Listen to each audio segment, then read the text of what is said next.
Do you have fear? Is fear a thing for you? I was raised just really strict and really hard by my dad, and he was a skater back in his days, and he is the one that just pushed me to skate big rails when I was young. So I hit my first handrail when I was 6. But when I was 7, my dad had me take my helmet off. He probably wanted to instill that toughness in me from the get-go. Skating's not a sport if you're a Yeah, you know what I mean? Like, you guys take slams, you guys are always hitting the ground. Like, you can't be soft. When people ask me how many concussions I've had, I'm like, dude, I have no idea. As I left the up ramp, my front just dropped and had to kind of jump off. And because I landed in the face of the next down ramp, my feet just planted. And I broke, obviously, my talus and navicular. Yeah, it's crazy. I mean, I'm sure a lot of you saw the fall. I mean, I haven't even got myself to watch it yet because I just don't see the point in that. Like, I got too many rails to hit this year. I'll watch it next year.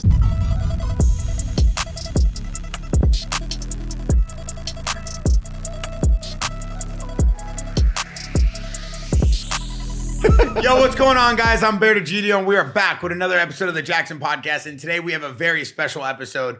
We have the one and only, the greatest co-host of all time, ladies and gentlemen, Twitch Stenberg. Yeah. Boo. 100 pods in, still can't even pronounce my last name right. What's your last Always name? wrong. What's your last There's name? no fucking I in my last name. All right, Twitch Militia's here, ladies and gentlemen. You're live and direct. And then we got the greatest co-host of all time, Tyler Bierman, Island Hopper, Island Boy. And for those of you that forgot that this man used to race, he's still one of the best in the game. Ladies and gentlemen, Jett Lawrence. And the one and only, by far, no joking allowed when I say this. He eats concrete for breakfast. He is one of the greatest, if not the greatest skateboarders of all time. Ladies and gentlemen, boys and girls, children of all ages that listen to all music while he DJs or not, Nyjah Huston! Yeah, make some noise! Damn, we really got a solid hype guy over here. We do. Listen, Wow. hey, You would think there's more than us in this room. Yeah. there's thousands and millions of people watching this live, and they're here to see you and you and you and you. And hey, not off you. your phone, damn it, dude. He's looking at TikToks. God damn it, dude. There's enough edits of you floating around the internet. I don't want to see this one. So listen, I want to jump right into this because Nyjah being a Jaxxon athlete, Jett being a Jaxxon athlete, Twitch, Bierman, we've had an incredible year, and we're going into 2026. This is the first pod with Nyjah on it, first pod with Jett on it, first pod with Twitch, Bierman. First of all, I want to say thank you because you guys are helping us build the #1 men's jewelry brand in the game, the best accessories for men when it comes to chains, bracelets, rings, and watches. And we got a good community, a good team this year. We went to A2, so we're gonna start off with that. Our suite was rocking. Twitch tried to break the door in, and we're gonna jump right into this. Twitch literally, I told him, yo, we got a suite. Me, Jett, Sheckler, everybody's there. And I double checked. I'm like, whose suite is it? He goes, mine. I'm like, all right, because I already knew what I was going to do. Of course it is. I'm in the bathroom acting as security for Jett. A fight breaks out, but I got Khalil Roundtree with me. I peek my head through the door. I'm like, yo, let's get some. Khalil Roundtree's like, we're not fighting, bro. Then Jett comes out. There's some dude from Honda's like, Bear, we can't be having Jett involved in this. I go, leave him alone. He needs to get tough. He Yo, wasn't we're coming. involved. He's in the porta potty taking Bro, a some shit. kid yelling, what's the kid on the scooter gonna do? I'm like, oh, he wants smoke. And then Jett was like, we're not doing all this. So I go, all right, cool, let's go back to the suite. I show up to the suite. You would have thought the cops came. Everybody's scared. Everybody's freaking out. I go, what happened? They go, Twitch broke down the door. That was my A2 experience.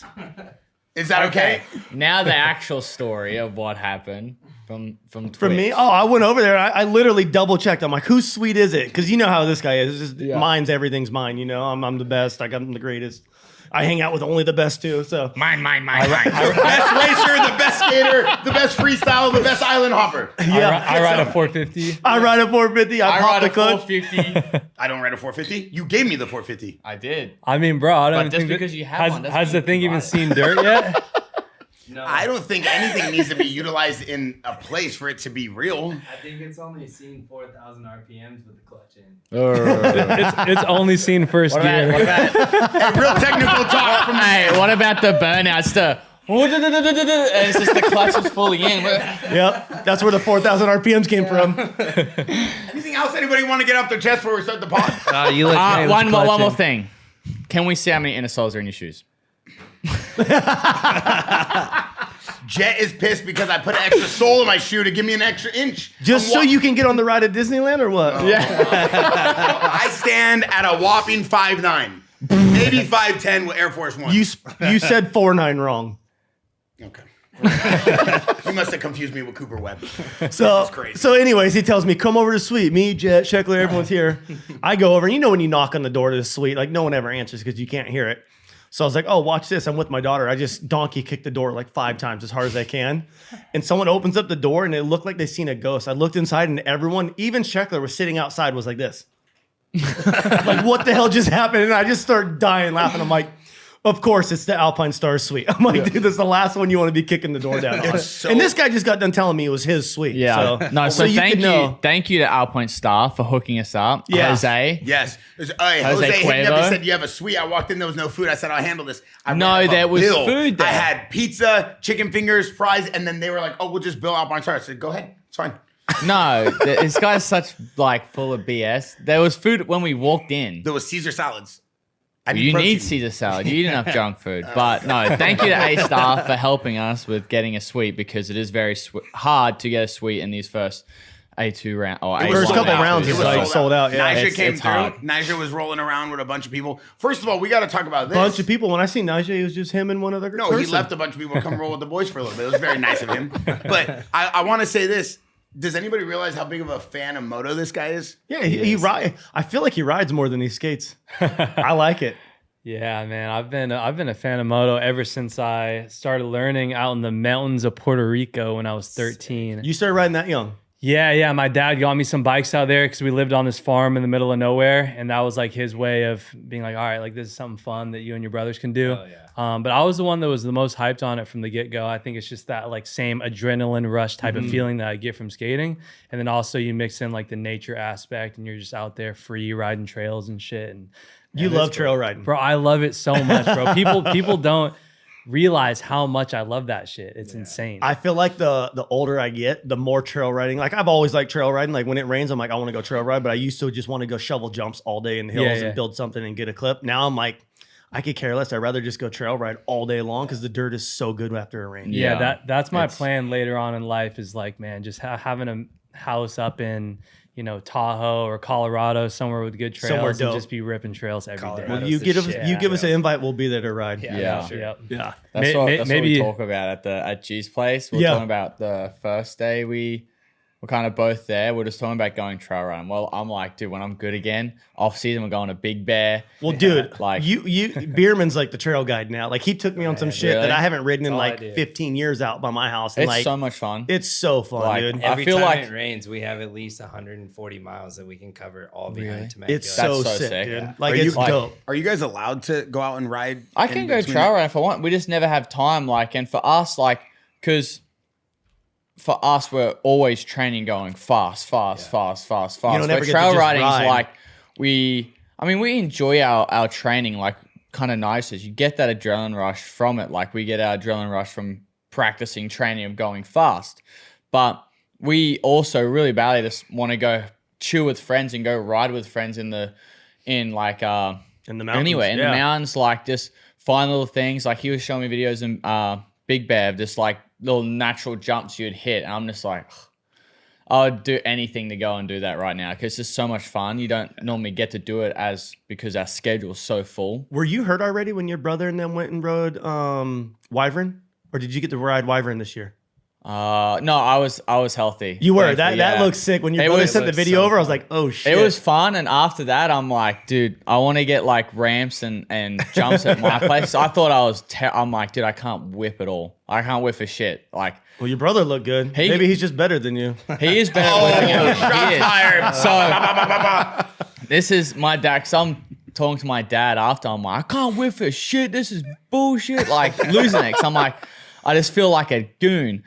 And he's like, well, yeah, like when you were younger, all Hunter did was like throw whips. I'm like, why didn't I? He's like, well, you got more excitement out of trying to go fast you possibly can. Well, it worked out for you.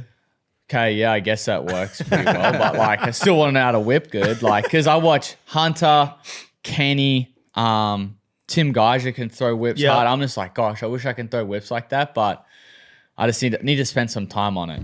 Here's the video of Hunter. For those of you that don't know, Hunter Lawrence, Jett Lawrence's brother, 2 of the fastest guys in moto right now.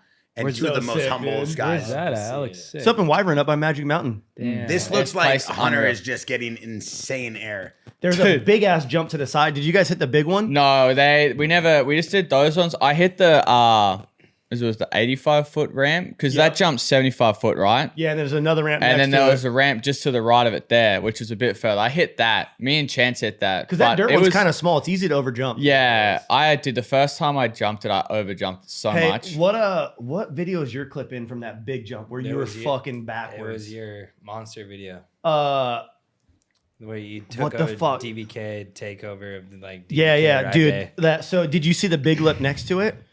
Like to the right? Yeah. Yeah, So- to like that huge dirt landing, right? We were I hitting looked that at thing, it. what, third wide? Yeah, it's third wide. Third wide as fast as you could go. And it's probably the biggest turn up I've ever seen. This Really? motherfucker's just like this, looking backwards at you. Like, it was so sick. Yeah, like, it was definitely like oh, what the fuck was you know in when that you video? get, It's on hit, my YouTube page. like you hit like a corner perfectly and you're like, oh, that was Yeah. sick. That was like the turn up feel of like when I did it. I was like, oh, When that you was find the definitely Dude, the It's funny because like hitting the bigger jumps, even like the 75 foot was nice to whip on. Yeah. But like I don't throw it big enough for any other jumps that are bigger than that because I can't whip it far enough. So as it's coming back earlier than you guys do it, I get like go inwards before I land. Oh, yeah. So like The any big in-swing. jumps I can't whip because I can't throw it big Rough cut, enough. though. It's just like once you figure out the feeling of a where you get all ramp, the it's a falls perfect and lip that'll never change. So I want to kind of jump into this video content. Nyjah, you've been kind of cemented in history as a kid who just does not care. You're willing to attack anything. And a lot of people talk about fear as a skater, fear as a rider, as a racer. sketchy But it one. seems like Dude, you have no I fear. just flinch. Like as a skater who's really just become one of the most iconic street skaters of all time, do you have fear? Is fear a thing for you? Yeah, I mean, I think that's something that people are definitely mistaken on. And don't get me wrong, there are a lot of kids out there that have zero fear until they get smoked enough and realize that 100%. you actually can that get shit hurt. is gonna happen. Like, not it might happen, like it's gonna happen. Yeah, it's not no matter it's not what if, at some it's when. point. But yeah, I mean, so basically I was raised just really strict and really hard by my dad, and he was a skater back in his days. And he is the one that just pushed me to skate big ass rails when I was young. So I hit my first handrail when I was 6. And then by the time I was 7, I was hitting, let's say, like 10 rails. And then by the time I was 9, I hit Hollywood 16. So gnarly. But when I was 7, my dad had me take my helmet off. So when How you're- come? Just style?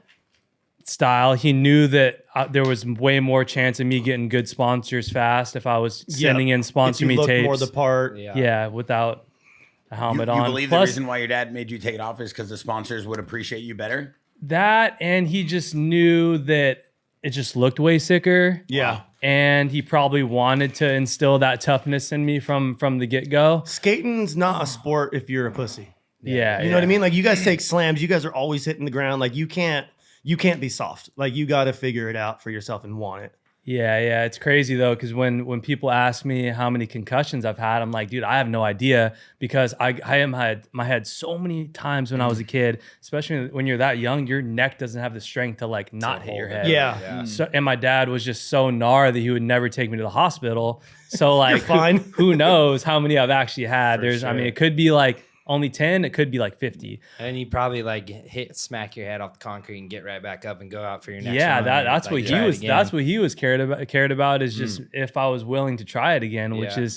is crazy. I mean, I could personally never be that way towards my kid when I have one day. For sure. But I can't say that I regret that, because it did make me into who I am today. And Yeah. there's no chance I would be still skating the way I am and have that fearlessness that some people see it as. I mean, I don't see it as fearlessness because I do get scared. I do know this shit is sketchy. Yeah. It's the balls on them though. But I feel like that's the thing with like all of us, though. It's like, you don't think about the what if. You think about the, when I ride this out, how sick it's going to be. Exactly. You don't think Yeah, about, yeah, if I don't make this, I could get knocked out or I could break my arm. It's like, I don't feel like that ever pops in my head. Yeah. Well, I mean, thinking about I just- think back to your question though, and you guys I want to hear your guys' take on this. It's a lot of people see it as not having fear, but I feel like a lot of it is like, how important is what you're doing? How important is it to you? You know, is it 100%. worth the consequences of taking that hard slam, getting a concussion, breaking your foot or whatever the situation may be, like, is it worth it? Like, 100%. I mean, this is our life. It's our passion. Of course it's worth it, you know? Yeah, I always felt like if I see something and right away I get a good feeling of like, oh shit, I'm going to get a sick ass clip on this thing today. I don't think about anything else but just getting that sick ass clip. Like we'll shovel jumps for hours out in the middle of nowhere, like not even close to a hospital. And like going back to like, I don't think about what's going to happen if I don't make it. I think about how sick it's going to be after I do this jump and how stoked my friends are going to be. And like that was my accomplishment for the day. Like I don't ever feel like I think about the what if. Yeah. Because if you're always thinking about the what ifs, it's going to limit you from doing what you know you can, what you're capable of. You know? Yeah. You're not going to commit 100%. Like when you go to jump a fence, you're not going to try and jump in and clip your ankles or clip your toe while you're trying to jump over. You try to have the mental that I'm going to fully make it. Because as soon as you bring any of that or hesitation, then that's when stuff can go really bad for you. Then that's like, okay, then that's, you can end up with your broken arm, ankle, or stuff like that when you don't 100% commit. Like you, like at SMX, was it last year when you started 3ing onto that gnarly section in LA? Or 2 years ago?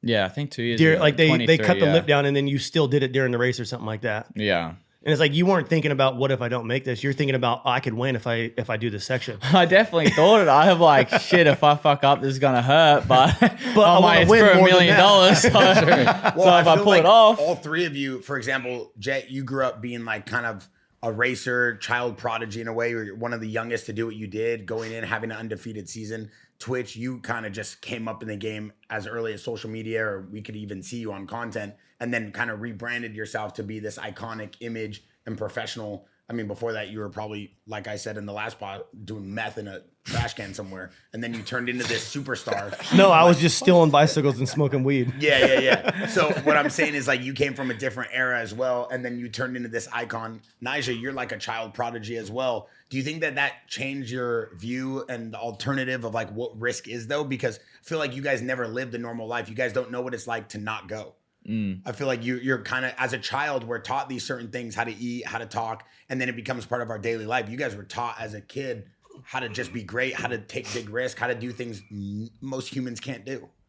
I feel like that maybe is the perspective that gives you guys a different look at risk. I mean, yeah, but that's why we're at where we're at, because 100%. Our dads put us in those situations at a young age where we recoup stuff, I'd say, a lot faster at a younger age of learning things, where now when we get to where, because we learn at a young age of going through difficult things, at the older age now where it's like, oh yeah, it's actually not that bad or not that difficult. Like when Nyjah was younger, hitting a 10 set would be like, oh my gosh, it's insane. Where now it's like, it's still gnarly, but it's like, I know I need to do. There's no like actual, I mean, you could say no fear in it, but like you just, things that seemed harder younger that we're dealing with now is just so much easier mentally on yourself because you learnt it young. Where if you're learning that at a later stage, when you get older, you think a lot more about things. Whereas a young kid, you don't really you don't really care about the consequence. You just do it because dad said so. I think too, man, like those times that when you guys like slam or any of us slam, like you take that inventory of that, and like when somebody says like, look at us, and like we don't see or feel fear, like there's still fear there, but it's like you learn how to channel that fear and like push yourself through your mindset to like get over that and like put it down, you know? I feel like the fear makes you want to land whatever you're doing more, so you don't have to think about that. 100%. Like, I would rather have the success of that than like the failure of thinking about it and not doing it. You know what I mean? I'd rather take that risk and do something cool for myself. Because a lot of times when I do something, it's just for me. I don't care like if someone's filming or like I just want to do something cool. Well, I mean, that's what makes you an icon. Most street league wins in history, like supercross, motocross dominance at the age of 20 years old. Like you guys are also chasing greatness. Like I don't believe Twitch, me personally, looking at you and knowing you, I don't think when you were a kid, you were chasing greatness. You were just chasing this lifestyle. Then you guys kind of get thrown into a sport where you guys are winning everything. Then you turned into this icon that started winning everything. So you've been able to see it from both spectrums of both ends of the spectrum. Do you have someone that you were able to talk to coming up through the game that you're still able to talk to? Like, was there someone that you could navigate and lean on when you were trying to compete as a kid versus now? I mean, damn, it was the same thing when I was mainly talking about street skating with my dad being really hard on me, but he was so fucking hard on me with contests too, bro. He was basically like, if you don't win this contest, I'm going to be pissed. Like that type of vibe, especially like before I was pro and I was skating like the amateur contests and making my way up in the ranks. Like he was like, yeah, like I'm basically expecting you to go out there and land your run and win every time. But contests for me these days, I mean, I've gotten better at being less hard on myself when I don't go out there and do good, because I've always been so competitive that like the times when I go out there and I don't land the trick that I want to or don't land my run, I'm like thinking about it for like the whole next month, or especially like if it's a big one like the Olympics or something, I'll be thinking about that shit, losing sleep for like the next 6 months. Like that shit sucks, bro. I'm not gonna lie, like having that on your mind. But at this point, you could have done. Yeah, at this point, I mean, this is going to be my 20th year skating pro contest. So I'm like, all right, bro, like have fun out there. Don't expect to go out there and win or get a podium every time. Because the thing is with skateboarding, compared to something like moto, is it's so hard to be that consistent and actually land shit every time. Like you'll land your shit clean in practice every time and the pressure will get to you in the contest. One little movement goes wrong and that's it. You miss one trick and that's all. Yeah. Dude, adrenaline, you'll go and pop it harder than normal. Like you'll push down harder on your right foot to go ollie, and you go a little bit like we were talking about his crash. He's like, dude, if I was just an inch further this way, I would have been fine. But because I was literally a couple millimeters over on this side, I was screwed straight away. Their sport's so like down to like the millimeters to be perfect. And for when they get used to practicing and stuff like that, I could imagine you're so used to being relaxed, hit it, land it. Then you get some pressure and then you're like, you want to land it more. So you got to put that extra effort in, pop it too hard and you'll flick it too hard, over rotate the board. Like it's actually funny you say that, because that's something that happens in contests a lot, is you'll be too hyped, especially if it's on like one of the last tries, the last tricks. And this is for like, this just a single trick. So normally in the big contest, it's like the 45-second run, and then you get a few single tricks after.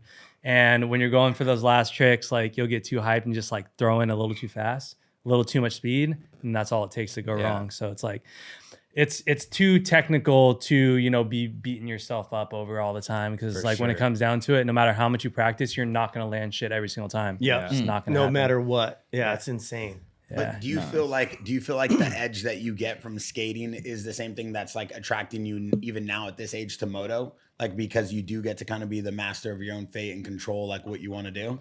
Yeah. I mean, I think the mix and the comparison between moto and skate for me, and why I'm drawn to it, is just having that very free feeling. Like it's just you and your board. Like I skate by myself a lot. A lot of people out there, a lot of my homies, like they more want to skate when your friends are around. It's probably the same way with riding a lot, but I'm always down to just go out there and practice by myself and skate around new cities by myself and shit. And that's the feeling that I get out riding moto. I mean, my friends think I'm fucking out of my mind. I spent Christmas riding Big Bear solo. By yourself? Because my mom was on vacation. So I was like, fuck, like I'm not really like a big Christmas guy anyway. So I was like, fuck, I'm just going to go ride the mountains. And I was deep, bro. I was like 20 miles, like solo, so deep in the mountains. And my friends were just like, bro, you're out of your fucking Were you on mind. were you on the e-bike or your gas bike? No, gas. Yeah. I'm not a big What do you e-bike ride? guy. For everybody at home. You have an e-bike though, don't you? I do, yeah. that's what I thought. But the e-bike is more for like getting towed into spots and shit like that. Just so quiet. Yeah. I ride a KTM 350, and the thing's honestly fucking dialed. It's got like everything done to it, built motor, everything. That's it. Yeah. Love that. This is the video you wanted, Twitch?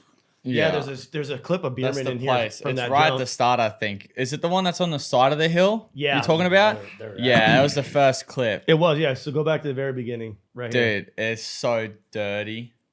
I looked at that one, but I was like, there was a huge tree like right after, like a big bush. Yeah. And I'm like, oh, I'm not that gamed. It's kind of sick because you like come out of that turn and there's like a little jump into it, and from when you land on the That little one. jump, it's just third round. Look at that. So gnarly. Dude, and then I do the finger guns right here and almost eat shit. Yeah, the bar just. Let me just Aura Max here. Da, da, da, da. Shit. Yeah, that jump's pretty fun there. It is really fun. One thing I wanted to ask you, Twitch, is because you've talked a lot about coming back from injuries and kind of being healthy and getting back on the bike and not letting it ever affect you. And you're flying out of the sky. Jett, I know you got hurt going into the season. Does anybody know how you actually got hurt? Do we need to go into that? I think my dad said in one thing, but it was just like kind of like how Nyjah's crash happened. Like in the air, my foot was literally this like grazed the shifter and put it in between second gear and neutral, which is like I've never done before in my life. And just landing it and up just the G-force able to fully put in neutral, and this we had like a double going. It's kind of like a tunnel jump, and we land at the bottom of the tunnel jump to scrub it.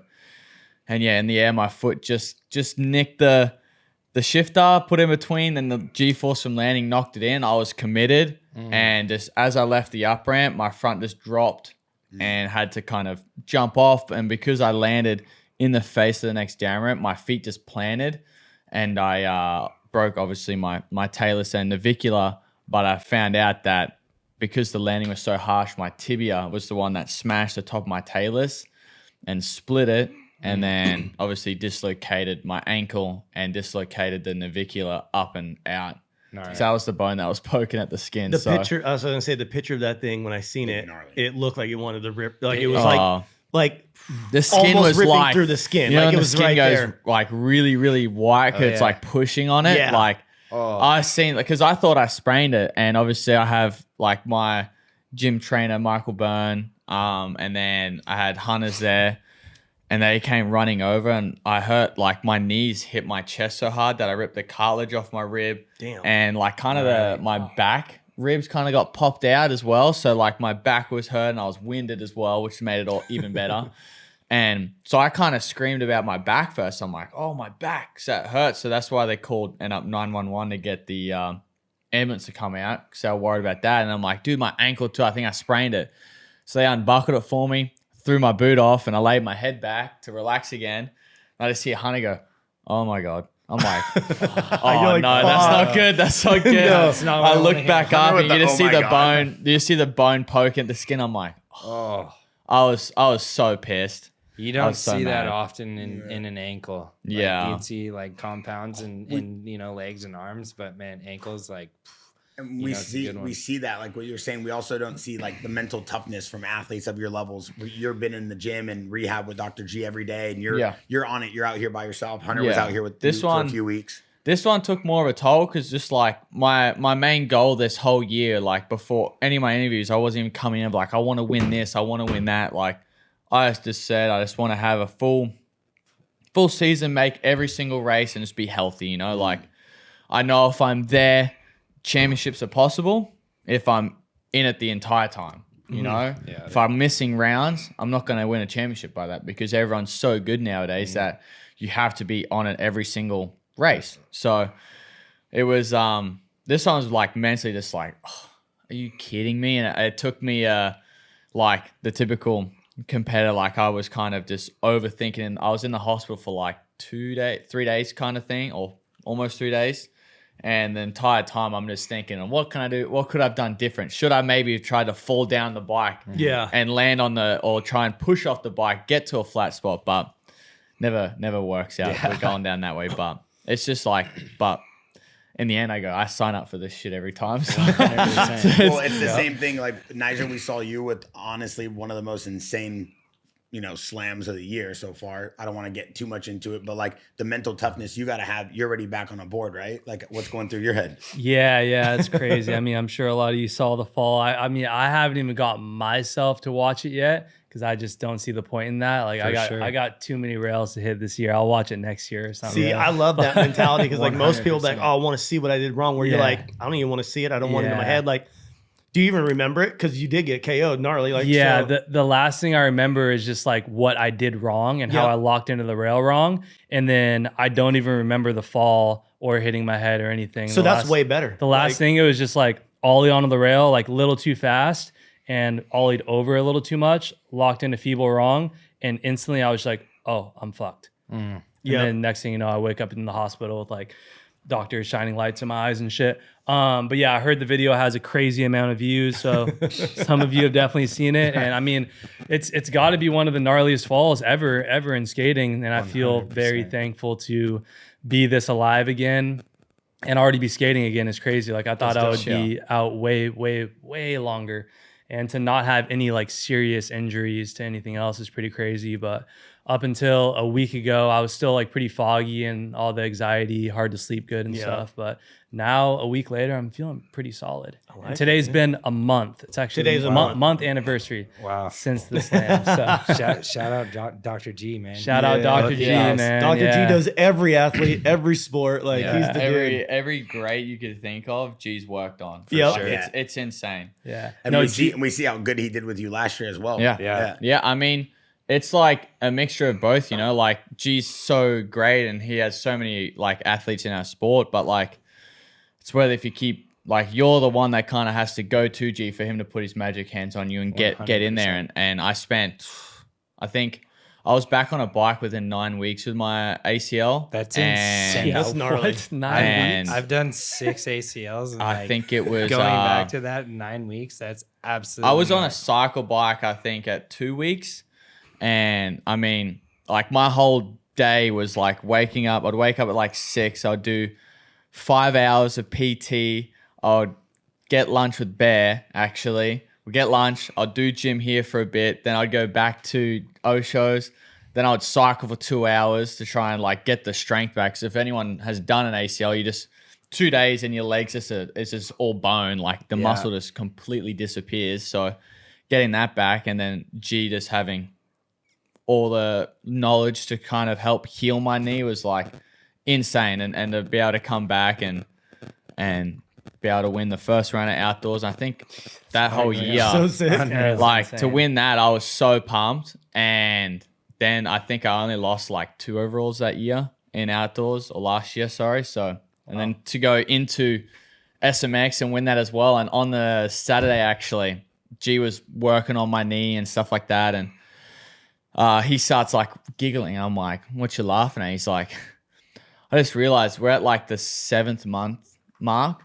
And right now, if a regular person did their ACL, they'd still be laying in bed, and you have a chance to win 2 championships in that time. I'm like, that's kind of wild. Like, I didn't think of that, because we just like, once we get healthy and we just go straight back into logging laps and training. So you don't think of it. I'm like, The normal person is like, oh, sweet, I don't have to go to work for the next 6 months. I Yeah. can chill. Where we're like, Yeah. what can I do to get back to work? Like, I Yeah. want to be out there. Like, that's the difference, I feel like, between an athlete and like a normal person. It's like, we're always like, what can I definitely, take? yeah. What can you do to me? Yeah. What Well- red light do you have? Like, I want to be out there now. Yeah. And we're just obsessed with being active and doing what we love to do and using our fucking bodies. Like that's that, 1000%. that's something that helped me get back from this concussion so fast. Is I was like a zombie in bed for like a whole like 10 Bored as days. hell, don't know what to do with No, yourself. not even bored, bro. I was like really out of it to the point where like I still don't even remember much of that whole like 10 days. Luckily, I had some close friends that were helping like take care of me, and I mean, I'm pretty sure at one point I was being like spoon fed and shit. It was pretty Yours was heavy. gnarly. Yeah, it was, that one's gnarly. like- Yeah. I mean, I'm happy that I can't remember that much of it, but I went. It's I a went- good thing. I went It's a from very good thing. I went from being that out of it. And then as soon as I was on my feet again, I was like, oh, I can walk. My knees are okay. My legs are okay.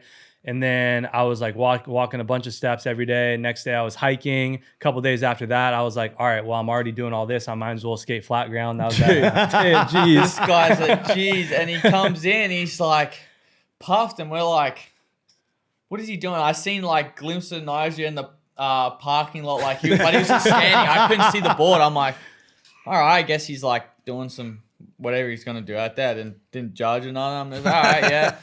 And then he comes in and he's like, dude, I feel good. Like I did rode the board, like I rode my skateboard and I feel good. Like did some ollies and that stuff. And he's like, dude, G's eyes like went massive. Like, are you kidding me? And he's like, what if something could have gone wrong? And he's like, Well, that's what I did it here for, because if something's right here, I can come straight in. Walk right back inside. And then G walks off like, kind of like, oh my gosh. And Nyjah's like, These guys are never gonna learn. yeah. Nyjah's like, I did way more than just some ollies. Oh yeah. I think I was like ollie, maybe a kickflip. No, I was doing all sorts of shit. But something did go wrong, and I was like, oh hell yeah, I'm stoked. I'm right here in the parking lot still, because I did a couple tricks, and like my neck started hurting so bad right here. So I walked in, and I was like, Yo, can you work on my neck? Gee, I just skated flat. You got to fix my neck, bro. I just did a couple of chain flips outside. My shit hurts. We're at dinner with Hunter and Jett and Nyjah, and Hunter's like, but I thought you weren't supposed to be on the board. And then he's telling the story, and Hunter's like, yeah, I wouldn't put it past you. And it's like, that's the type of attitude, though. That's the type of mentality. That's why you are where you are in life, though, I feel like, because you're always pushing the envelope.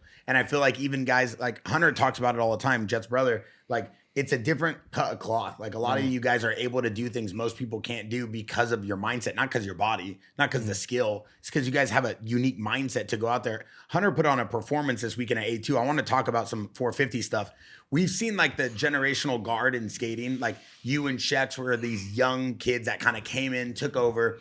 And you've seen 2 or 3 of these waves come in and out of skating. And now we're kind of seeing it. Not like you're the old head, but you're like the last of these Mohicans of that generation, that these superstar skaters. And in the 450 class, we're seeing like Tomac, for example, is probably that old guard that's on its way out, but still performing at a high level. Guys like Sexton have to get Still a level. He's still riding so good. And guys like Jett just come in and put on a clinic his first year. So I feel like there's kind of this parallel between both of you. And Twitch, you were talking about how we're seeing that right now. Do you feel like the sport is in like this definitive era right now? Because I know you love moto. Like, do you feel like we're watching a new era of this 450 class and riders?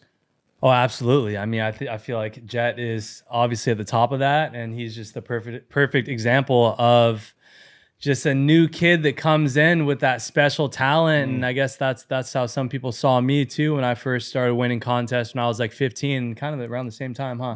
What, 250s, you were winning like 16? Pro in 16, yep. Yeah. So same time. And yeah, man, that shit is just like generational talent. You don't see it often. The talent, it's the hard work behind the talent. Oh, definitely, You know definitely, yeah. Talent can get you so far to where, like, I feel like I've always thought talent gets to where you can get noticed to somewhat being close to going pro, but then that like transition for once you get closer to like 125s, 250s, that's where your hard work starts, you know, 100%. Like you have to have that work ethic instilled in you, or you're not going to go anywhere. Exactly. I mean, like if you don't have that and you just try and rely off of talent, you can't do that, because in moto you need fitness. You need to be strong enough where you can handle the bike. Like you have to have things that you can't just have it with talent. Like you don't wake up and you just like fit as. Like, I gotta give it up to you guys for that. Like the amount of dedication that you guys put in on like the training side is honestly impressive. It's crazy, because like that's something that I see or I talk to people about. I think I was talking to Deegan about it recently, just like how much you guys like train and just like no days off. And that's one thing where I'm like, fuck, I'm so thankful to be a skater, because we got so many chill days. Like we get too sore from like battling a trick in the streets for 3-4 hours. Like you can't skate the next day, maybe the next few days. Yeah. So we got a lot of off days. And then when it comes to like training super hard and taking care of your body and then like doing better in a contest, I've tried that shit. I've tried it. I mean, as you guys know, I also love to party. Yeah. I've always had a. I like that you like everything has its place and has its day, and you get to do all of it. You know what I mean? Like he fits it all in one day. He'll go party, he'll go win a contest, he'll go chill, he'll go ride bikes, then he's back to DJing, then he's back to skating. There's a reason for that though. Is like back in the day, and let's say I was around like 20, 21, so it was like year 5 of winning pro contests, all the street leagues and stuff. And I was like, all right, if I'm already skating this good and winning the majority of contests, like let me be sober for a few months and not throw any parties and, you know, get more sleep before the contest. Cause bro, those early, like 17, 18, I was throwing parties the night before street league and then somehow still winning. I don't know how the fuck I was doing that.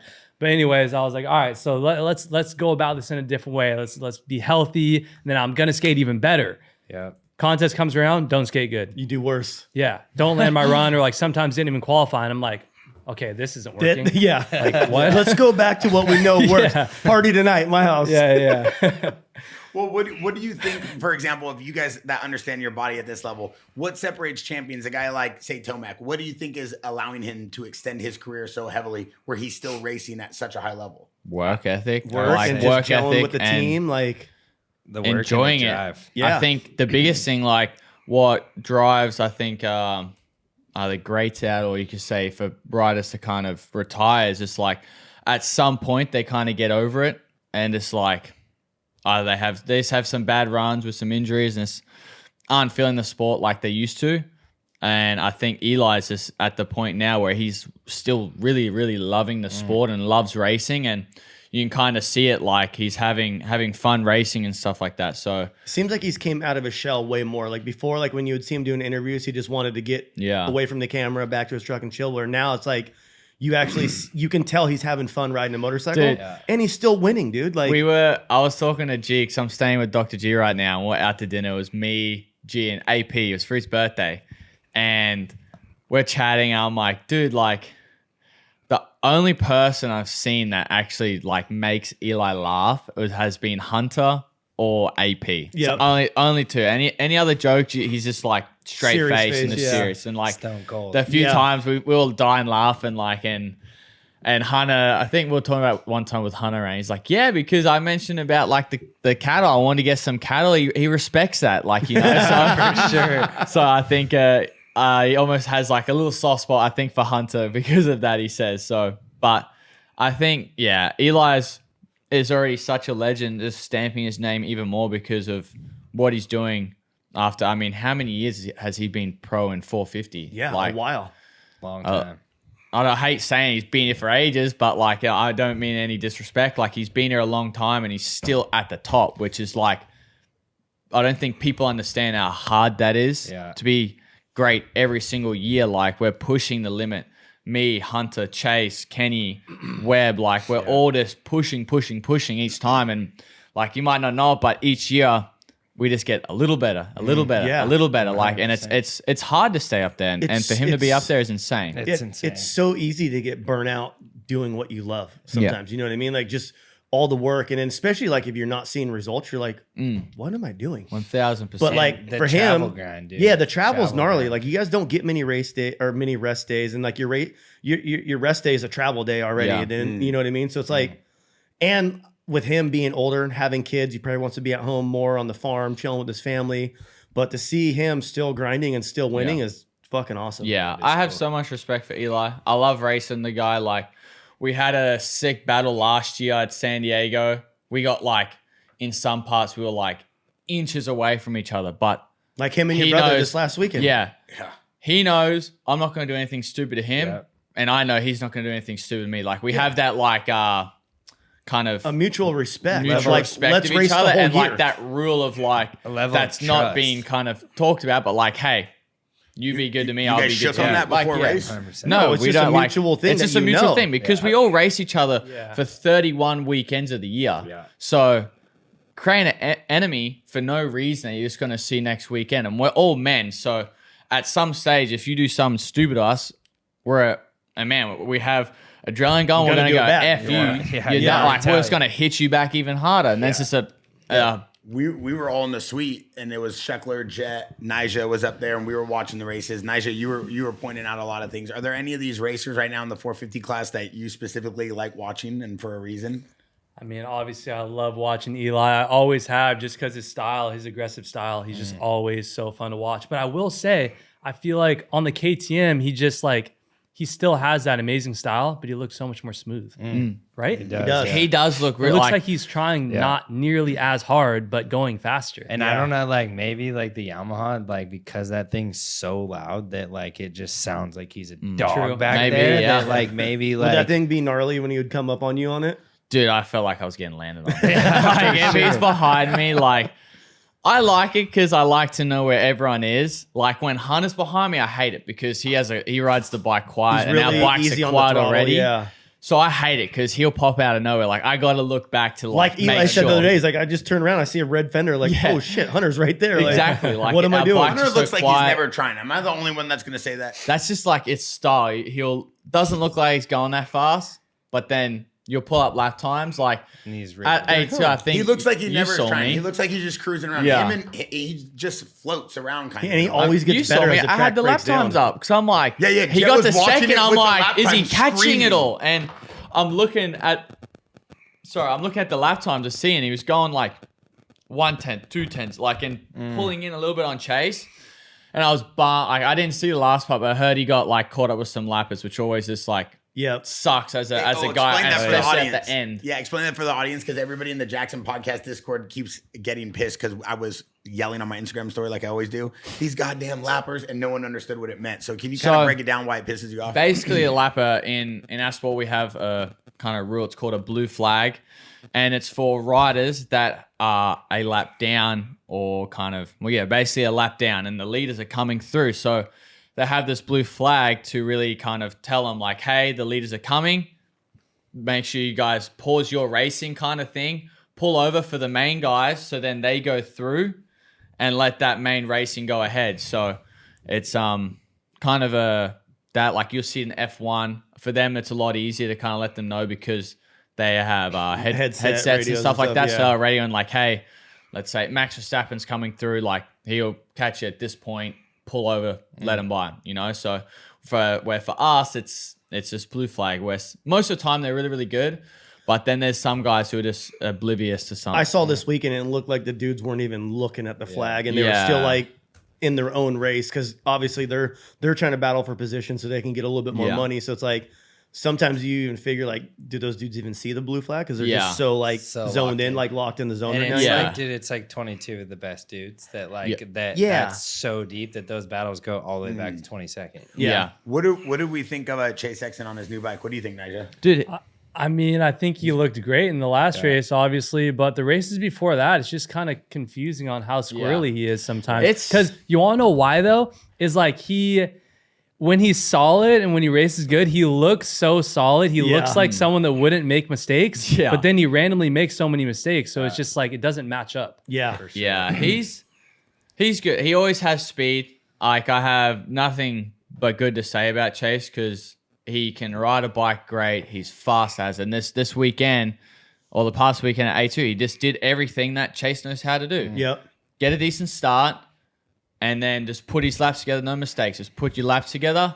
And like those nights for him are probably a boring night. Like I got a good start. Yeah. Was there. I had to make a few passes, and then the rest was just easy because I was just logging my laps, And for us athletes as racers, we prefer those ones. But like you have those ones, but then there's sometimes nights just don't go well together. Like you have a weird thing like the weekend before we hit the gate. Like you don't see it like they were saying this person flinched, but you'll see Prado, he moved his elbows to go preempt it, and that's literally because we're all so damn focused on the gate to drop. Yeah. We go. You I've see done one it before. reaction. Yeah, like you're so ready for something to move.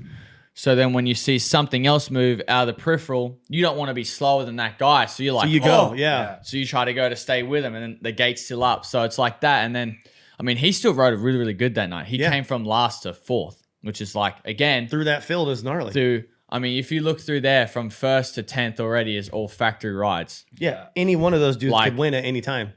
Like And there's it's names just on there that aren't like in the top 10. They're still every guy I think on that top 10 has a 250 championship. yeah. Yeah.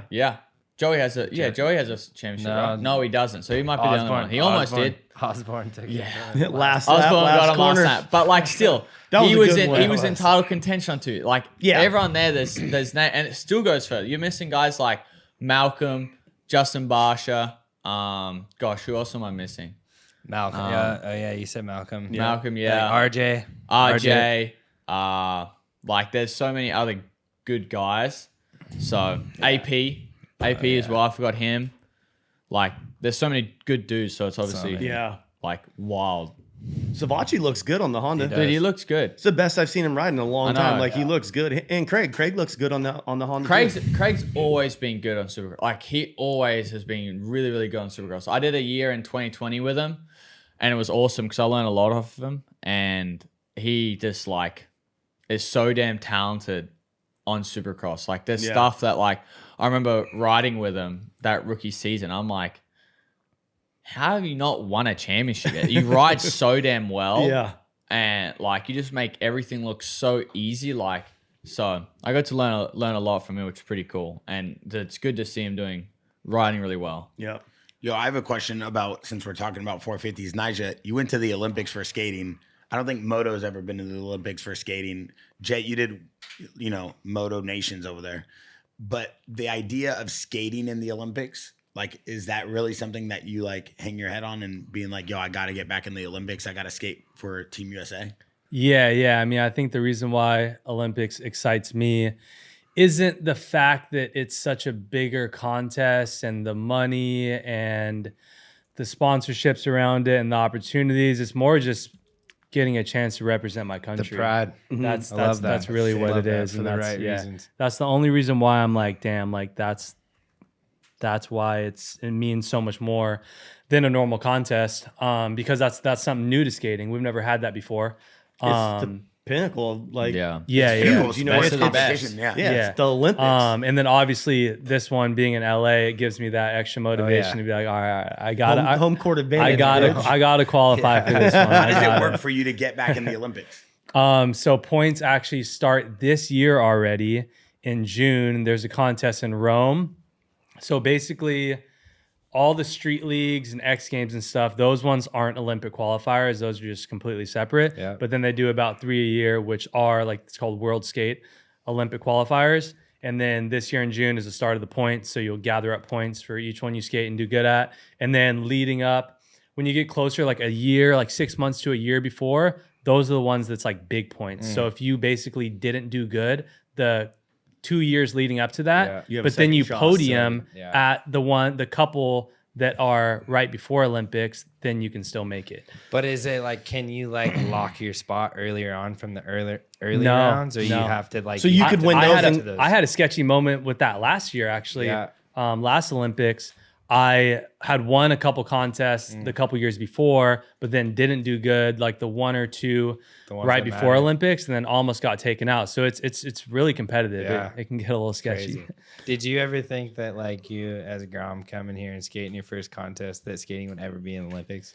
Nah. I mean, I feel like none of us really gave it that much thought. I mean, I remember having conversations with people and be like, why isn't skating in the Olympics? Like skating is one of the sickest sports out there. I mean, I still don't even like calling it a sport. I feel like the only reason why it's really a sport is because it is in the Olympics, but I like to call it more of a lifestyle. But it's it totally is. It's just so much, there's so much, skating's so worldwide. Like people do it all around the damn world. So like, why did it take? You can do it anywhere. Yeah, it's so accessible. So why did it take so long for it to get in the Olympics? Who the fuck knows? It's crazy. I remember like I have a bunch of friends that are skaters too, and I remember they were like, "Fuck yeah, this is sick," but then they're like, "Dude, I gotta quit smoking weed now because I'm gonna get drug." Like they could just pop up and drug test you whenever you want. You know what I mean? So it's like Twitch is out. It is a lifestyle, but it's like it's also like sometimes you got to crack down and be serious. And like I know dudes that like would golf all the time, and like every time they golf, they get stoned. And they fucking play amazing. Then they go to a tournament and they're like, oh, I got to have my shit together. I can't smoke weed here. And then they don't make the cut. You know what I mean? Because they're not in like, I feel like when you're in your routine and there's something you do before you ride or before you skate, like when you go to change it, it messes up your whole program. Yeah. So it's like, it's weird. And I feel like golfing and skating are just two like such mental sports. Like you overthink 100%. Just a little bit, and that can be the difference of landing your trick or not. And I think with both of them too, and Moto, it's literally a game of inches that like from it being really good or really bad. Yeah. Nyjah, I have a question. You have some of the craziest style in street skating. Like if we watch some of these videos, I mean, it's just people could watch these videos for days and see the sickest tricks from you, the sickest parts. Like everything you do is just bigger and better than most. One thing I want to know is like Twitch, your era was defined by how good do you look in the air and how much style do you have. And you have been iconic for that. And I use that word not lightly, but we're sitting here with three icons. Jett, you've been known as being one of the smoothest riders and you float around the track. And even McGrath on one of the podcasts, we were talking about the lines you find when you race and how you do it is just different than most, even your brother says it. What do you think defines this era of skating that we're in right now for you, Nyjah? Not just personally, but what we're seeing, because we are seeing this old guard now being kind of attacked by the younger generations and the Jinwoo and these younger kids that are trying to come up in the game. Yeah. I mean, style is always going to be a huge part of skateboarding, especially street skateboarding, because that's what people see that don't know all the knowledge about it, what every single trick is called and stuff like that. And that's what draws them into someone, is who looks good on a board. Yeah. So, and it's just the fact that skateboarding is a lifestyle. You know, we go around the fucking random cities and skate these spots that aren't meant to be skated and get kicked out by cops and security and stuff. And it's just like the whole lifestyle of it, you know? But yeah, I mean, I feel like it's definitely rare for these younger kids to pop into contests and have that more like raw street skating style, because they haven't spent that much time street skating yet. But a lot of that, it's also just like naturally how someone looks on a board. Like you can tell a lot of the times when someone's a little kid if they're going to end up having good style or not. Is there any other skaters that like you get inspiration from? Yeah, I mean, my inspiration from when I was a kid was all the homies who hit the biggest rails. So it was like Chris Cole's always been one of my favorites. P-Rod, of course, for the style. Yeah. P-Rod was like, P-Rod's always been a style guy. Everyone wanted to be P-Rod or Mark Appleyard as far as style went. Yep. And then for big rails, it was like Arto Sari, Jeff Rowley, Rowley was so sick, dude. Muska. I love Muska. Like Muska always had the best style. Like style. he had style before style was cool. Yeah. You know what I mean? You know who Heath Kirchard is? Yep. Oh, he was one of the sickest. For Such sure. good style and skated huge rails, which is kind of rare. Yeah. Speaking of P-Rod, there's one of the best videos. Myself and Sheckler and a bunch of people at Santo Studio were watching this the other day with Khalil Roundtree. It's you playing P-Rod in a game of skate. And it might be one of the craziest games of skate I've ever watched. Like having this many tricks in your bag at any moment and being able to land all these tricks and then P-Rod going back and forth with you. Was this planned? Did you already have like a trick list? Talk to me about this. This was super random. I think it might have even taken some convincing of like my homies for me to even want to do it, because I'm like, dude, P-Rod's so much better than me at flat ground. But then I was feeling on point that day. And after landing some tricks, I was like, damn, I actually have a chance to take him. But then he just started landing everything. I was like, bro, what? Wait, like, who's that? I feel like I know that. Manny face. Santiago. I was Okay. like, I love Manny. I was, Man. yeah, I was cool as like, hell. bro, like, how are you landing all this stuff? Like that trick was so hard to land first tee. But yo, back to style. You wanna know what's funny? Is me and you have similar style. Like I'm talking about moto and skating. Yeah, how? Tell me. You wanna know why? It's because we're both very light on our feet. Yeah, And we're very like 100%. we let our upper body like keep us up and like off the weight of our feet, and that's why you look so like feathery on a bike. Yeah. And that's why I can take a lot of impact off skating big rails and stuff, and like break, especially with breaking boards. Like I can jump down like Hollywood 16 the stairs, which is a lot of impact, but I'll still only break a board like once every year. How come it Explain didn't that for translate people. when I tried skating? Believe me, you got enough juice with riding a bike, dog. You don't need both. Wait, but talk. That's a great point. So, because Twitch, you've talked about it before, that Jett like floats around the track. And and you've always mentioned this, but this is the first time I'm hearing about this like top body weight kind of carrying your body. Explain what you mean. Yeah, I mean, a good example of it is contest runs. If you watch me do a contest run, like you want to hit as many obstacles as you can, and a lot of the times they're really close to each other, so it's hard to get enough speed from one obstacle to another. But if you're good at being light on your feet and like using your upper body to like help you keep that speed, Keep your momentum up then and you stuff, can hit yeah. more shit and not have to push in between, and it just looks better and flows better. But yeah, I've always thought that once I saw you ride, I was like, damn. Which yeah. that's like for people who they just might be like, when he says upper body, it's like trying to be light. They're like, well, for me, obviously, I have my handlebars to kind of help, but I'm not using my arms to keep me up. And obviously, he ain't, because he's got no handlebars to hold on to. Like, it's so much of your core, like your hips, of actually being like kind of somehow have like not having him tense, but you worked that a lot more than the rest of your body does. Like, I know for me personally, I use my hips a lot and my ankles and like my knees to stay light. Like any bit of movement, like I always thought as my hips, knees, and ankles are another set of suspension. Same for him. Like his skateboard don't have no suspension, so that's even more important to have them working well. Yeah. And for me, I always found like my core and like my hips is what I've found has like helped me a lot with being lighter on my feet. I'd say Nyjah, do you really work notice out? it. Do you You work really out notice it, yeah. specifically for skating though? Just with the ones and twos. Well played. Yeah, I mean, I've spent my fair share of time in the gym, but honestly, lately, or I would say throughout the past couple years since my ACL, which was probably 3 years ago, I spent so much time in the gym, obviously PT every single day for like 6 months after that I got a little burnt out. So then I just like continued doing my more like simple workouts at my home gym, and I started walking a lot more, hiking a lot more, uphill sprints. I always see you hiking. And Is that He's a nature guy, dude. Yeah, I see you I'm a hiking. big He's nature always guy, out in the nature. I follow Nyjah's Instagram. This guy's hiking every other day where he's riding a motorcycle in the hills. I've caught him one time cycling up. Oh, what's that one hill on Laguna? So my trainer stays in Laguna Niguel, and he's obviously in Laguna Beach.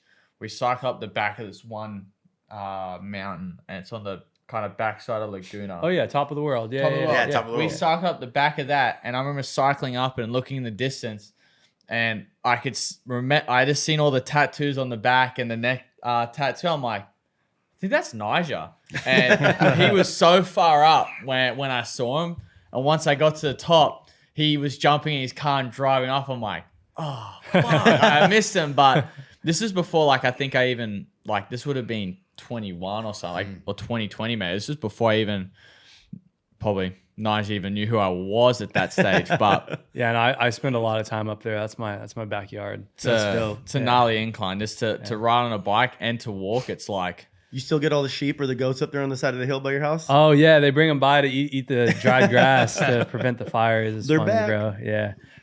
Nyjah, I got a question. So like when say me and Jeremy and we like see jumps on the side of the freeway or something, then we're like constantly mind riding it. Like how do you go about like finding a sick rail? Is it the same thing? Like you're just mind skating everything when you ride by, and like Yeah, so what do you look for when it comes to like the right rail or stair set or ledge? I mean, especially here in SoCal, it's pretty rare that you just like drive by and find a new something, spot yeah. because everyone's Everyone's so found everything. on the lookout for them. And that's not just the skaters, that's the filmers, the photographers, the industry heads. Like everyone's always like sending each other new spots. Yeah. There's even like spot Instagrams nowadays that you'll follow and you'll see people post. But it really has a lot to do with just keeping like an open mind on even like making certain spots skatable or, you know, putting wood on the run up. Or there's this one spot like near Fashion Island that I want to skate maybe even this weekend.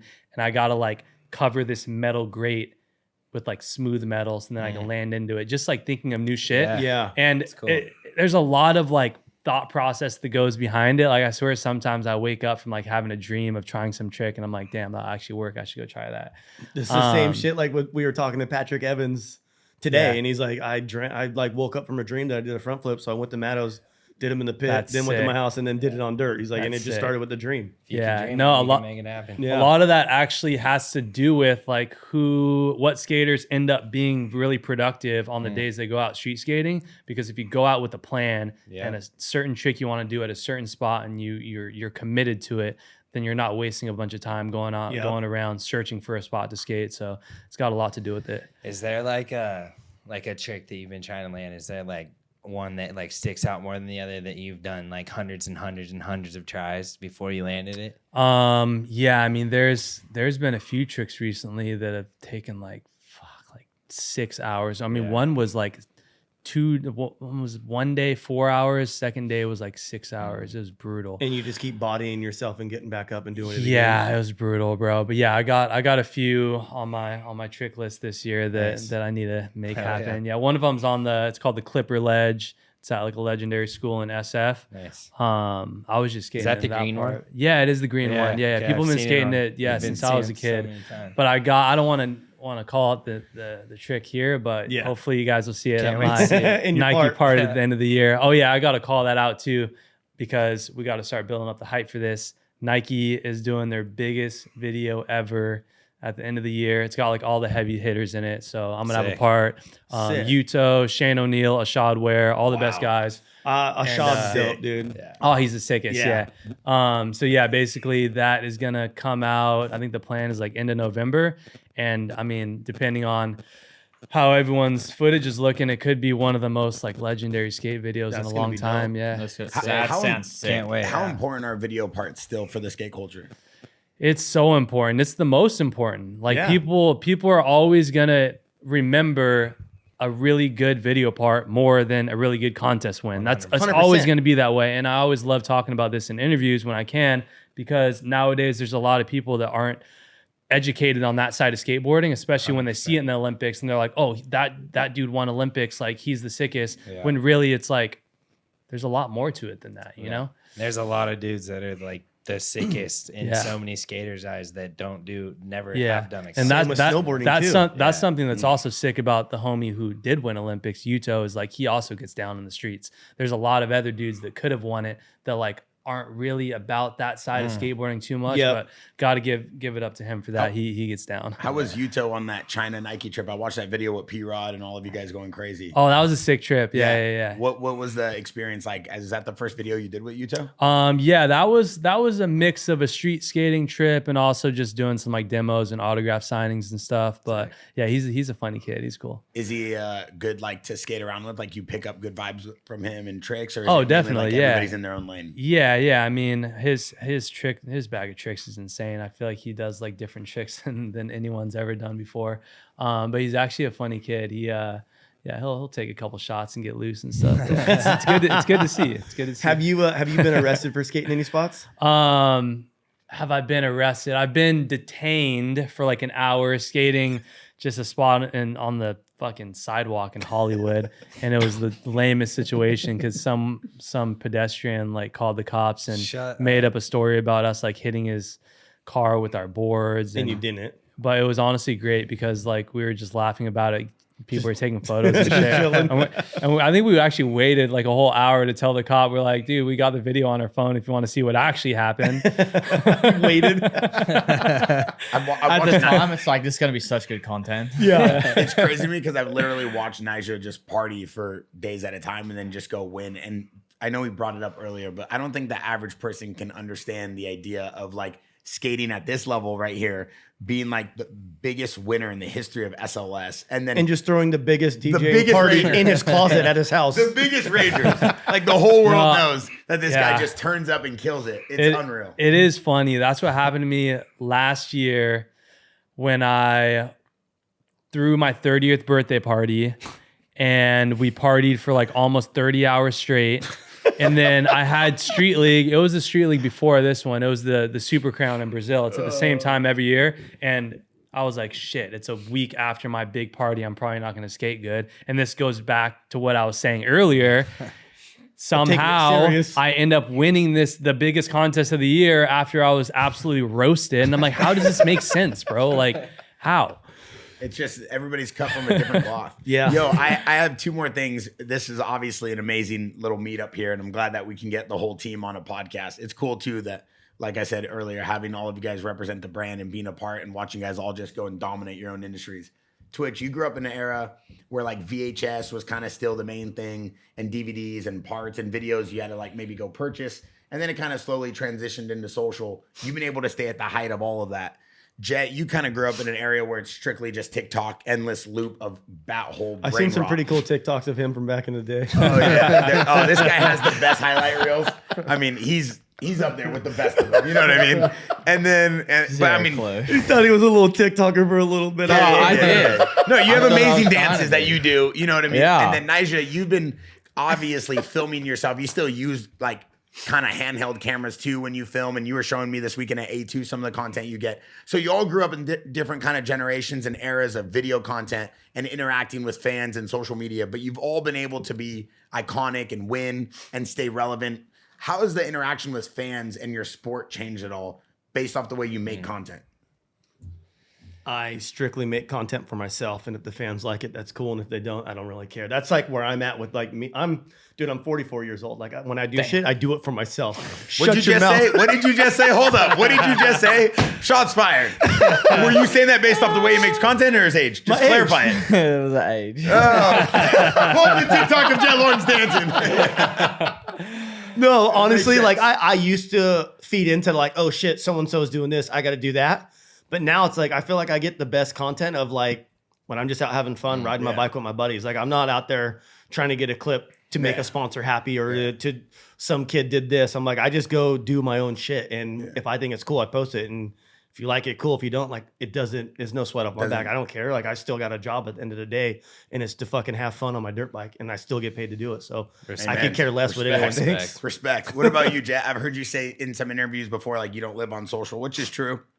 I see you here all day grinding and training and running around dealing with sponsors. So how does that help your interaction with fans or building your legacy as an athlete? I feel like I build my legacy of when fans get to meet me in person.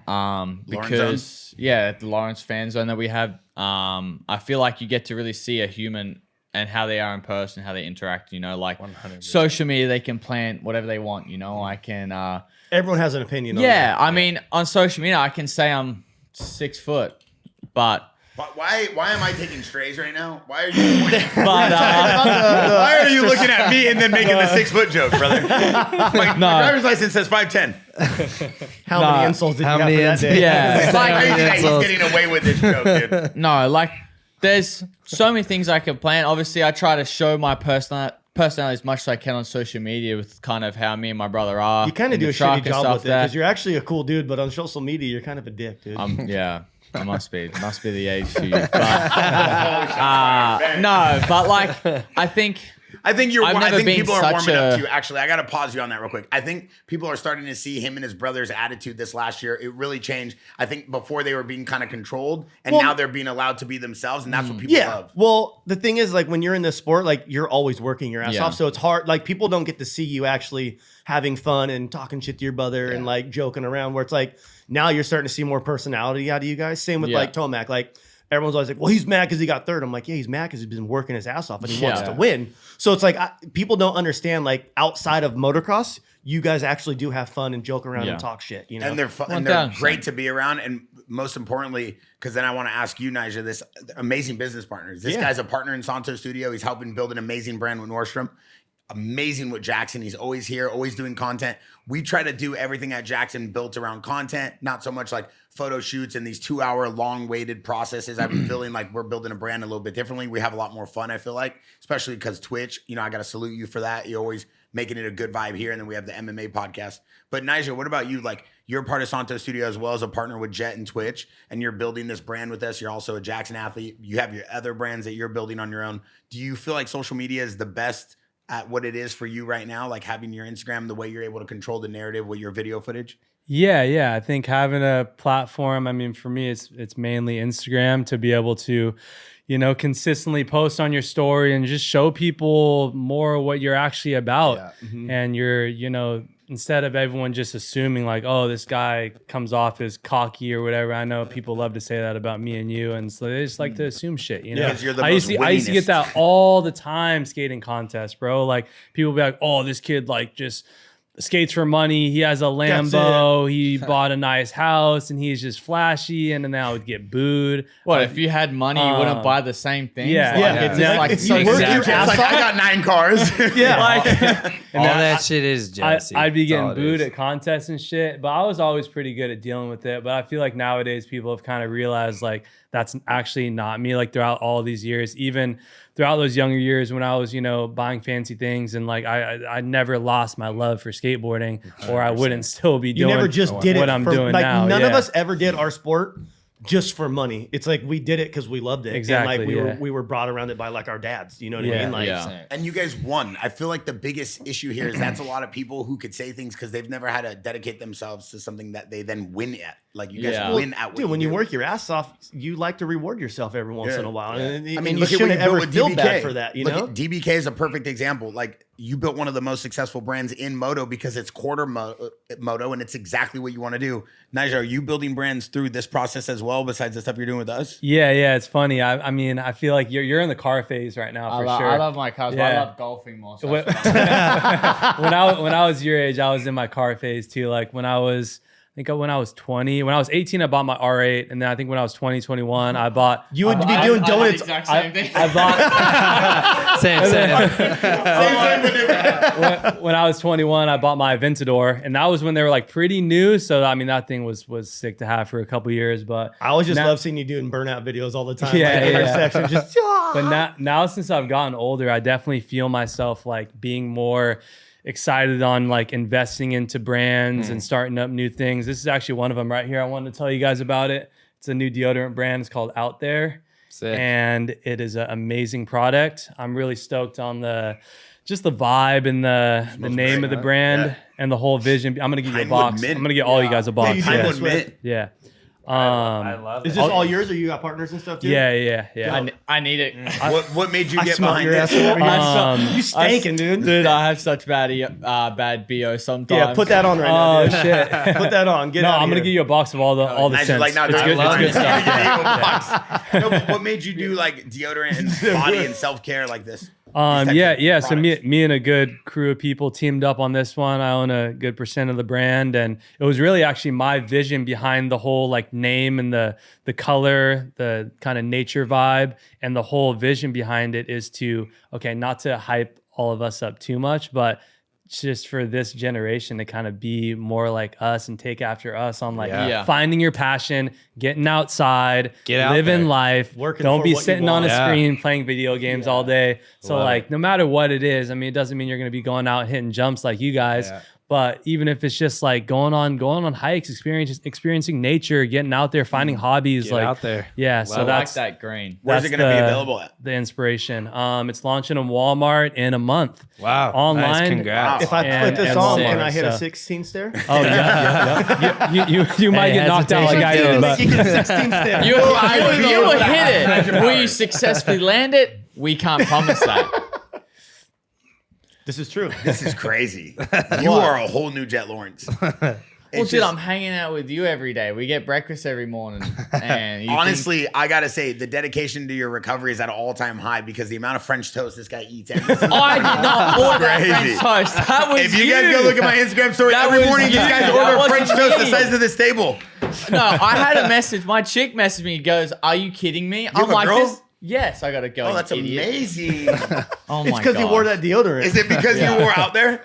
Dude, she might start hugging me more if I wear that. Wait, Might low feel key, like you the know other. what's so crazy? Is this sticker on the front of your bike? yeah. Yeah, someone sent me it and was like, "Oh, I think Nyjah's starting a new brand," and it said "Out There," And that's what it is. and that's what it was. That's dope. Oh, that's so random. Yeah, we just did our first shooting Big Bear. It was like moto vibes and shit. Sick. Hell yeah. That's sick. Yeah. and Love that. you like to ride, like you like to go out every day. What do you like to do? I mean, yeah, I wish I could spend time riding every day. That shit makes me too Just sore. gotta move bro. out of the beach, dude. You can. Yeah, No, but I love spending time out riding. If I'm not riding, then I'm out there hiking, setting up a nature trip with my friends and stuff like that. And yeah, man, just living life, really getting out there, you know? I love it. I got one last good. thing for each of you guys before we bounce. Jett, for the audience at home watching this right now, recovery time, getting back on a bike. Do we expect you back for Supercross, motocross, super motocross? What are we doing? I'm not 100% sure when I'm gonna be back. Just because it's like really the first surgery I've gone through that has mainly just bone. And it's like you don't want to push it too much because I've been told already been told because my screws are so thin and short that if I put too much weight on it early, I could possibly snap them. So what did you say? He said I have good hearing, so I can hear from you. He said you're getting bloated from the French toast. But I can start. I think I'll be able to start walking on it with the moon boot maybe this Saturday and just start that process of kind of getting that walking again.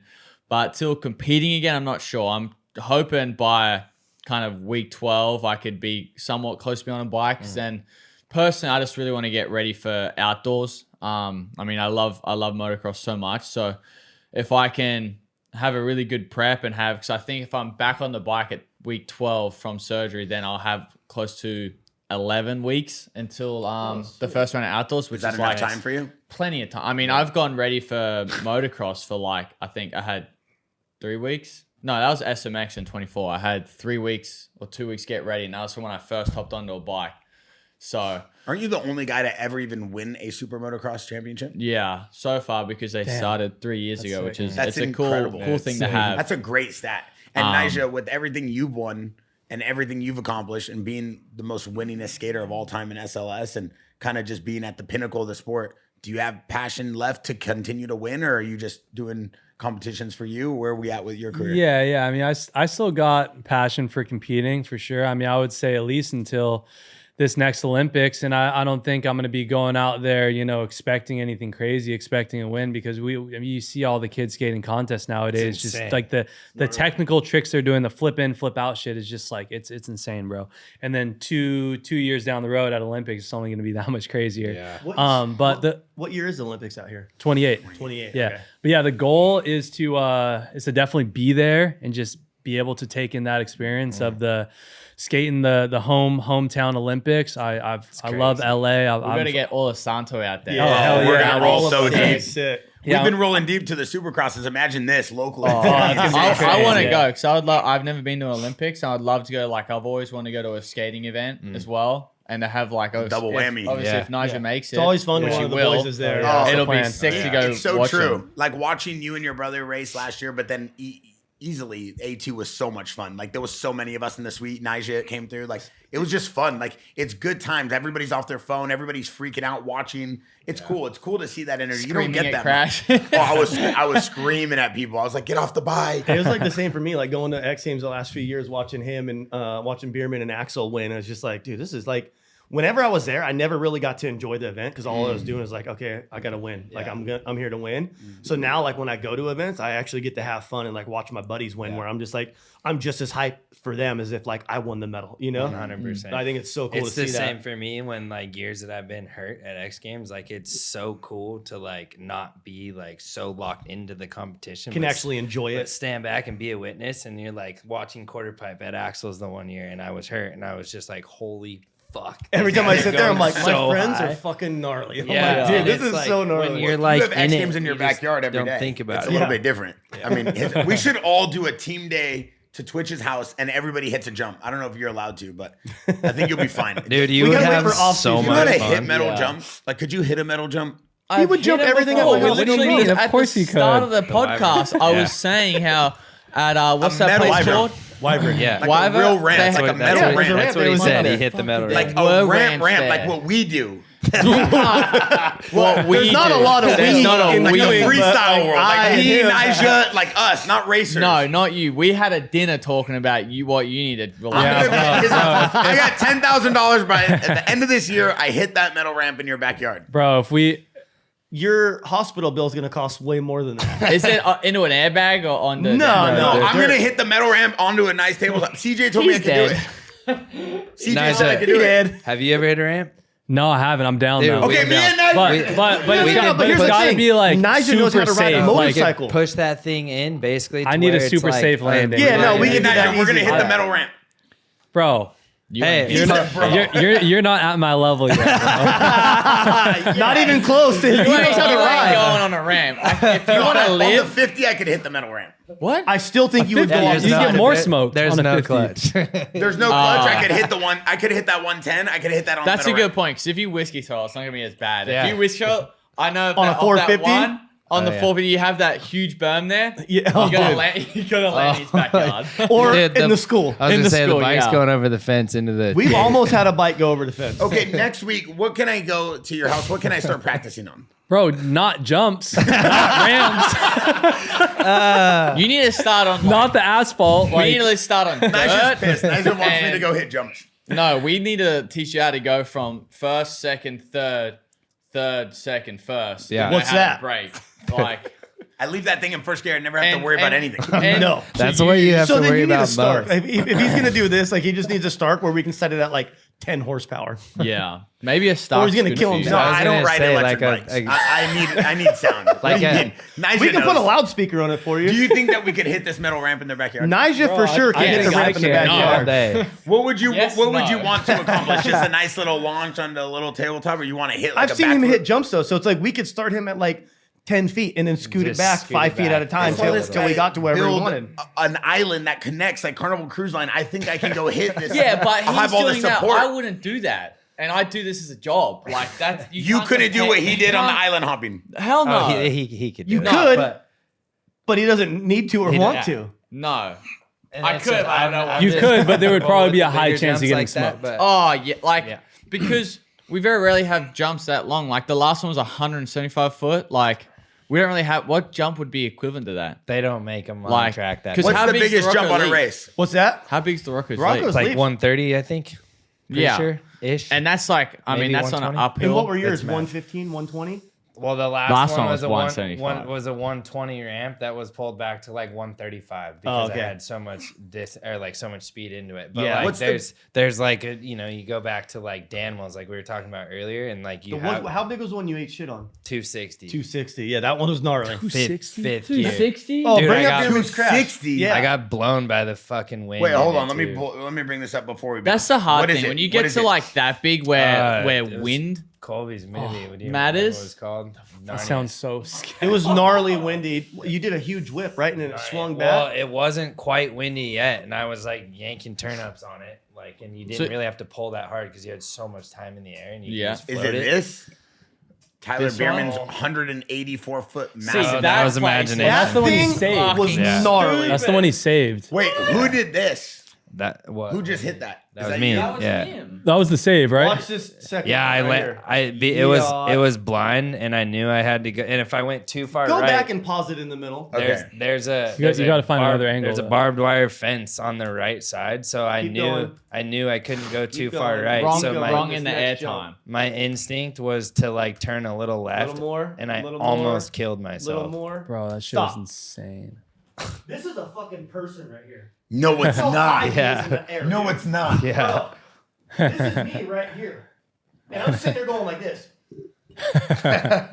I'm like, oh, fuck. Wait, so if the jump is 180 feet, 84 foot, what is that? He was 184 probably- 184 foot jump. Then what's the height in the air? He was at least 50 feet I mean, in the air, dude, minimum, dude. it's a left hip step down, like, yeah. Everything about that screamed, "Don't fucking hit me."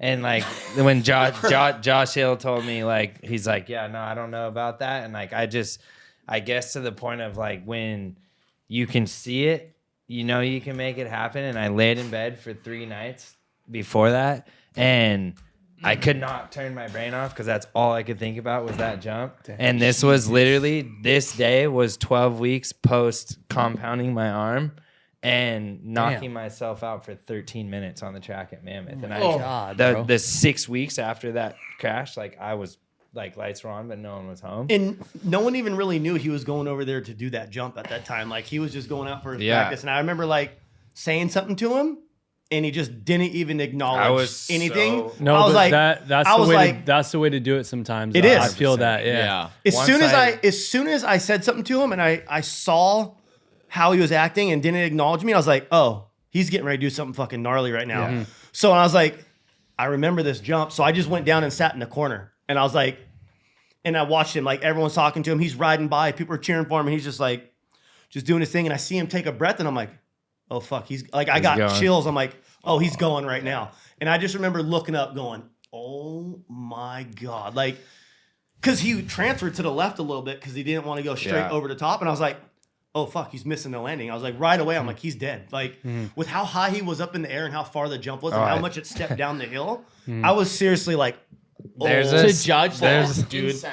And then to grease it. Stupid. Dude, there's a clip from the front, and it like kind of zoomed in a little bit slow mo, and you could see me right before impact just close my eyes because I thought I was dead, straight up. Really? Yeah, but like think that the jump over the container into it, the pre-jump was 120 that I was hitting in third, and like I basically landed and just like committed for the second one in third. So it's crazy with like dirt bikes, we have lightning in a bottle in our right hand that like I literally jumped almost 200 feet in third gear. And No like, way. In third? It's Holy crazy. shit. Yeah. That's crazy. And Dude, then that thing was so the gnarly. next year there was another 180-foot jump that like I hit, and it was Narnia. same. But yeah, but Narnia was that one amazing. right there was the one where you got kind of squirrely on the landing, right? Yeah. Oh my the first god, time- it looks because so gnarly. Narnia. because it was blind, and like if I went too straight and too far right, there's a barbed wire fence like off to the right. So I knew in my head like, okay, like I got to go a little bit left. And when I committed and that first time, I leaned too far left, and when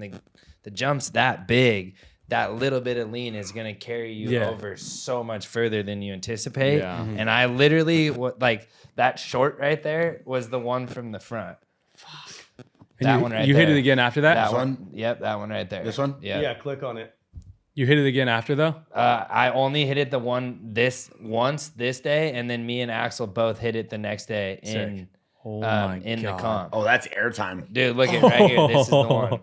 That's airtime. I was so close to death on that. Literally, Would it have helped if you were going like a little faster, like a couple more feet? I just think like the slightest bit straighter. I just leaned Straighter? a little bit too much. So he like actually made it longer than what it was. If he yeah, went Yeah. straight. I made it about. Oh. It was actually like 170 yeah, to the yeah. top of the landing, but where I landed, I went 184 because I went a little too Oh, there's far Bear. left. On his 450. And like he said, the gnarly thing was too, is like literally how many weeks before was that when you got knocked out for 13 minutes? Oh It was 12 weeks, and the doctor told me 12 weeks. I couldn't ride for 12 weeks. And He that came was- and rode my house like once or twice, just barely jumped the 75-foot ramp, Yeah. and then went out there, test jumped everything by himself, and then did that. And we were just like, this dude is Insane. fucking What gnarly. is this whip right here? I didn't test anything until everyone got there. Like I rode one time at your house, and, And I then went that was straight it. there, and I told myself like, look, like this is my brainchild of an event with Red Bull that like everyone looks at me to hit this shit first. Like that year I counted 138 jumps. I hit 134 of them first. So Just gnarly. because everyone, like, it came out of my brain. Island Everyone's boy, like, sorry to interrupt. Island What is boy. this real quick before we go? Is This this your is- gold medal win? yeah, this is X Games 23. Bro, what a whip is that? It's like a backflip So almost. Tyler Bierman. Can you teach me know how to what I whip say- like that? You know what I say in whips like What that? is that? Those over the Squeeze finish with line? your nuts. Squeeze with your nuts. That's the key to do this type of whip. That is crazy. That's like the new. That was the first year they had the new next gen ramp. Oh, sick. Yeah, this is gonna be me this year. You guys are gonna see. It's a whole different ball game. All right, listen, boys. What a talk. What a conversation. Pleasure. I cannot wait for the next one, which is gonna be at Twitch. That was crazy. It's gonna be at Twitch's house. Bro, So- can we just do a whole podcast show on you learning how to ride? Yeah. yes. But it's gotta be Great it's gotta be idea. at Twitch's house. Yeah, for That's sure. what I want. Yeah. I want to ride the jump at Twitch's house. So when people sit on this podcast, they put respect on my name. As long as the waiver's signed, we're good, dude. Yeah, and I don't care. I got 3 450s. I just got another 110. Bring today. all three. Bring got- all three because you're gonna need them. Hey, stack those insoles because Yeah. he might All need three in them. bubble wrap. First of all, I want to know where my Alpine Star boots went. Because they're gone. So you or your brother stole I stole their Alpine Star riding boots. Alpine Star came here and says, "Hey, who was in the team trailer?" I said, "I was." They said, "Where's their riding boots?" I said, "I don't know." don't know what you're They said, talking "Why are the riding boots right here?" I said, "I don't know." And so they took them. Now I got no riding boots. So what do you expect Fucking me to Jose. do? Yeah, Jose from Alpine Stars. I don't race anymore. Yeah, thank you. All right, listen, I Nyjah can't Huston, help ya. Jett Lawrence, Tyler Bierman, Twitch. Thank you guys for watching. Jaxxon Pleasure. Media House. We have a big year. Hopefully we see this guy back on the bike pretty soon here. Hopefully we see this guy win Olympics in the next 2 years. Twitch, I don't Another even- 5-hour video going soon over yeah, here. Twitch, I don't even want to go into what's going to happen in your backyard. And Island Boy's going to, what are you doing next? What are we connecting? You'll see. Okay. You'll see. Okay. I don't want to let the audience know, but I'm sure it'll be big. Thank you guys for watching. If you guys want all the behind the scenes, check it out in the Jaxxon Podcast Discord. We're out. Yeah.